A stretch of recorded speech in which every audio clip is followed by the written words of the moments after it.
Zavojnica je pod naponom da generira magnetsko polje, a magnetsko polje generira magnetsko polje velike gustoće kroz magnetski krug.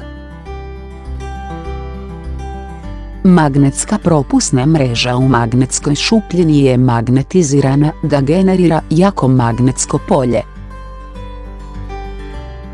Otvorite otvor za ispuštanje. Prah prolazi kroz magnetsku mrežu i ispušta se iz otvora za pražnjenje.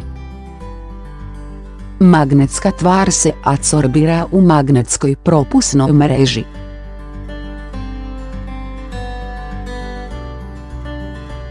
Zatvorite ulaz za dovod i ispustite preostali materijal.